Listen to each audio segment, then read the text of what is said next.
Hello दोस्तों, आज हम एक्सप्लेन करेंगे पुष्पा द राइज मूवी को। कहानी की शुरुआत में हमें दिखाया जाता है कि एक ट्रक पुलिस वालों को चकमा देकर भाग रहा होता है और पुलिस उसके पीछे पड़ी होती है। वे ट्रक को घेर लेते हैं, तभी पुष्पा की एंट्री होती है। वह उन पुलिस वालों से कहता है कि वह 20,000 रुपए देगा अगर उसे जाने दिया जाए, लेकिन पुलिस वाले नहीं मानते हैं तो वो उन्हें मारने लगता है। फिर वे उसे पकड़ लेते हैं, तब वो कहता है कि वह सबको 1-1 लाख रुपए देगा। ये सुनकर उसे छोड़ दिया जाता है और उससे रुपए ले लेते हैं। फिर हमें 1 साल पहले ले जाया जाता है, जहां हमें पता चलता है पुष्पा के बारे में, जो कि एक मिल में काम करता था। वह किसी को सम्मान नहीं करता था, चाहे वो उसका मालिक ही क्यों न हो, जिस वजह से उसे एक दिन नौकरी से निकाल दिया जाता है। घर में पुष्पा अपनी विधवा माँ के साथ रहता था। पिता न होने की वजह से उसका सरनेम भी नहीं होता है। उसे सब पुष्पराज कहते थे। एक दिन वह चंदन की लकड़ी की तस्करी करने वाले लोगों के साथ जंगल चला जाता है। वहाँ उसके साथ उसका दोस्त भी आ जाता है। चंदन की लकड़ी खास इसलिए भी है क्योंकि वह सिर्फ आंध्र प्रदेश के चित्तौड़ इलाके में ही उगती है। जब वे लकड़ी काट रहे होते हैं, तभी डीएसपी गोविंदप्पा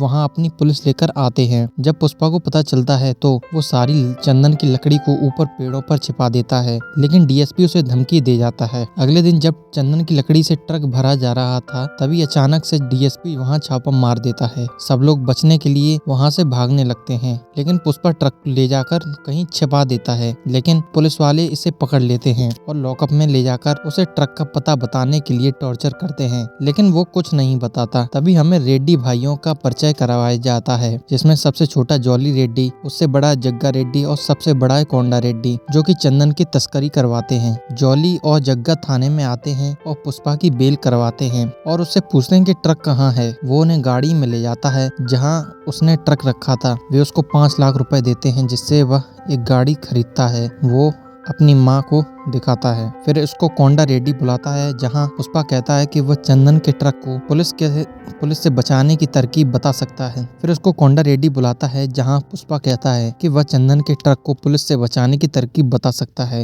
वह कोंडा को बताता है कि अगर एक दूध के ट्रक को ऊपर से काट के उसके नीचे चंदन की लकड़ी रखकर और ऊपर फिर से दूध रख दिया जाए, जिससे पुलिस दूध समझकर छोड़ देगी। फिर वो ऐसा ही करते हैं। चेकिंग के दौरान वे बच भी जाते हैं और फिर वो बाद में यही तरकीब अपनाने लगते हैं। तभी एक दिन पुष्पा श्रीवल्ली से मिलता है और उससे प्यार करने लगता है, लेकिन वह उसकी तरफ देखती भी नहीं। श्रीवल्ली का पिता भी पुष्पा के साथ कोंडा रेड्डी के लिए काम करता है। एक दिन जब श्रीवल्ली का पिता दूध की ट्रक में चंदन ले जा रहा होता है, तो उसे डीएसपी द्वारा पकड़ लिया जाता है। वे उससे कहते हैं कि उन्हें छोड़ देंगे, लेकिन उन्हें पुलिस के लिए काम करना होगा और उसकी सारी जानकारी देनी होगी, और उन्हें छोड़ दिया जाता है। फिर एक दिन मंगल श्रीनू, जो कि सिंडिकेट से सारी चंदन की लकड़ी लेने वाला, जिसे कोंडा जैसे लोग उसे चंदन की लकड़ी बेचते हैं, वह कोंडा के पास आता है और अपने करोड़ों के चंदन के माल को कोंडा की एक जगह पर रखवा देता है, जिसका इंचार्ज कोंडा पुष्पा को बना देता है। लेकिन यह खबर श्रीवल्ली के पिता डीएसपी को बता देता है, जिससे वे उस जगह पर छापा मारने के लिए आने लगते हैं। तभी कोंडा पुष्पा को बताता है कि पुलिस आने वाली है और माल को छुपाने को कहता है।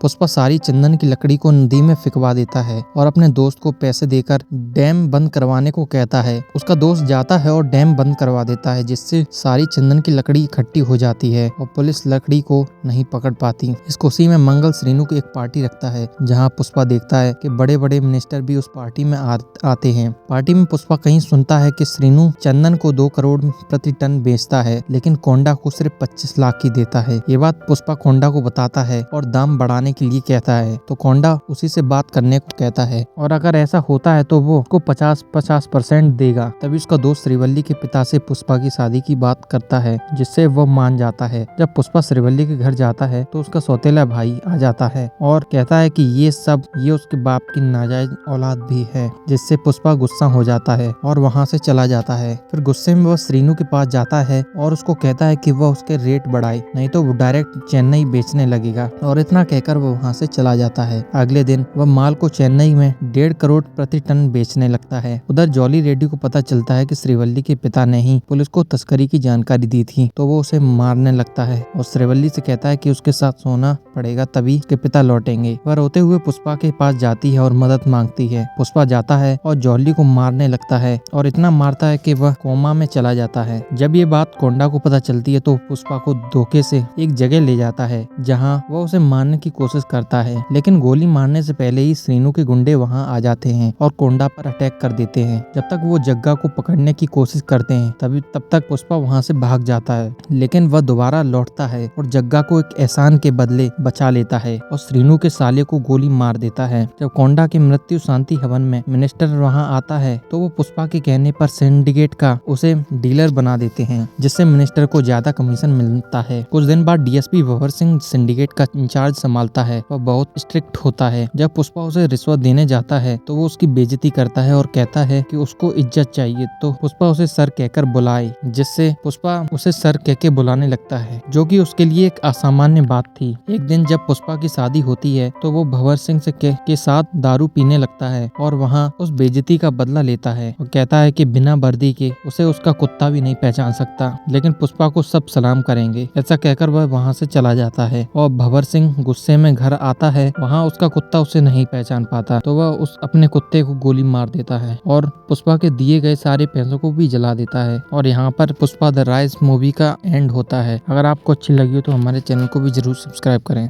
धन्यवाद।